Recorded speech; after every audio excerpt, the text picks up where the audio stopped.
right subject, I'll get him in. All right. The subjects are up to you. What do you mean? Yeah, it's like I got to come up with the right subject to get Mike Burrell. These are all your I subjects. bet you already got them lined up. I do.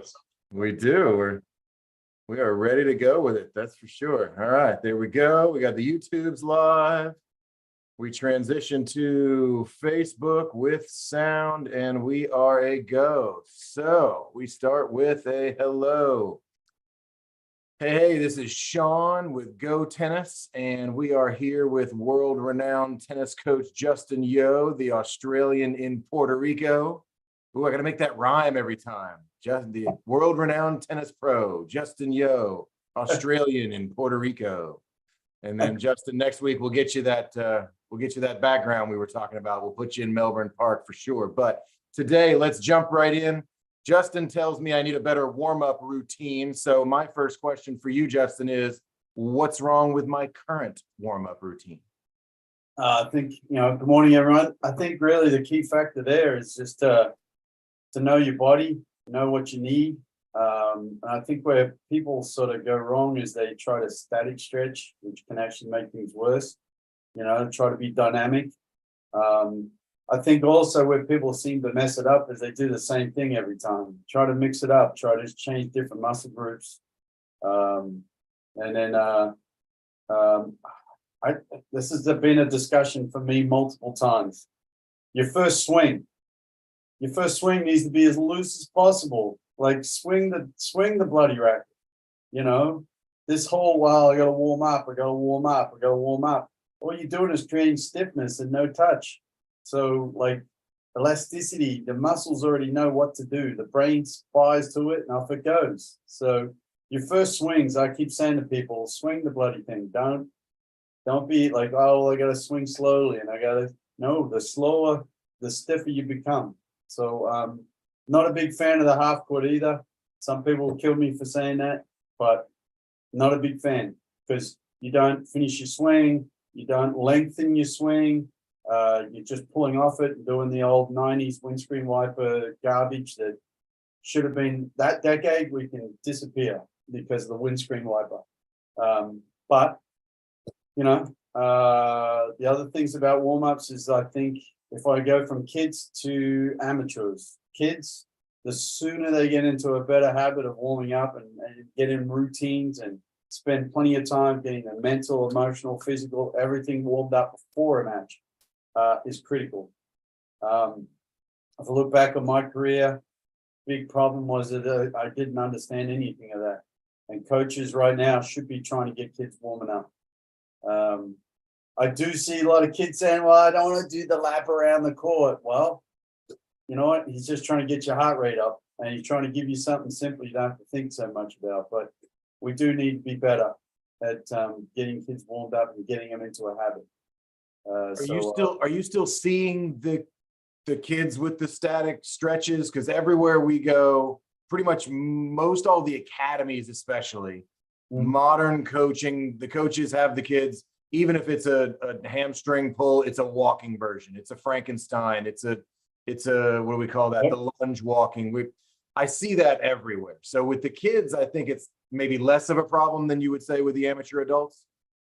Yeah, I mean, adults, we grew up and we just, we were told, get into it, let's go. We didn't really understand the advantages of body maintenance, and then a lot of injuries can happen just because of, not being prepared early enough, not getting warmed up early enough. Even just the mind, sometimes the mind isn't there and you've got to get, you got to get yourself active so the body can be active. My mind is the first thing to cramp in the third set. Yeah, and look, the other thing too, cramps can come from also just from, working against tension. So like, mentally, if you're mentally thinking too much or mentally trying to push yourself through it, that can create the tension and you're working twice as hard. That's why I say the first swing's got to be tried as loose as possible. So there is no doubt, you just swing. And every day is a different day. I mean, left side of the brain might be working as well as the right side of the brain, and the backhand of the forehand is totally different from the day before. So, there's a lot of factors coming into the warm-up. If we talk warm-up in a match, Don't see enough people identifying the three dimensions: forward, up and back, side to side, up and down. Like they're just hitting the ball thinking about themselves so much. Versus, okay, if I hit this one high, what do? Oh, they move back. Okay, I should take advantage of that when I'm playing. Like there's a lot of tactical options you can do in the warm-up. Don't see enough people doing that. You're too focused on themselves so much. And really, when you're playing tennis, you got no time to focus on yourself. You have to focus on what you're hitting, where you're hitting, better decision, tactical options. And so the sooner you get it off you, the better, and we talk about that in the performance part, internal, external, thought patterns. People don't understand that enough either. The quicker you can think externally, the better you're going to play. It's just as simple as that. And I hadn't heard a lot of conversation about a tactical warm-up. I have heard people complain and saying somebody tried to win the warm-up where you're hitting winners and nobody likes that warm-up partner. But one of the things I do, this is just me personally, I take as many returns of serve as I serve. But a lot of that is because I got there early. Get to your match early. You get a 5-minute warm-up, maybe 10 in a league match.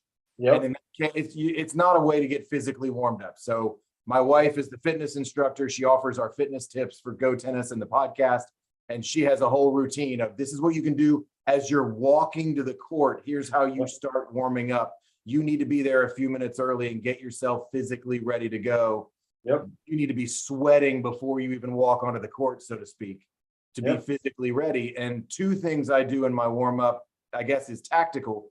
One is when you come to the net to take your volleys, I only chip the ball. I'm only slicing. One, I haven't hit any warm up. I want to warm up that shot. Yep. And two, I don't want you to see my top spin that's going to go at you while you're at the net. So I'm going to chip only when you're at the net.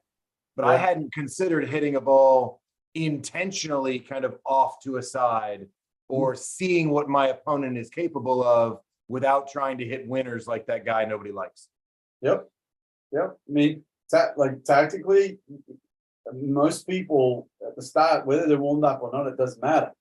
Because if I hit 5 balls back and forth and then hit them a drop shot and they don't run for the ball, it's like, okay, one, maybe they don't like to run tactically, mentally, they're just like, that's the shot they hate.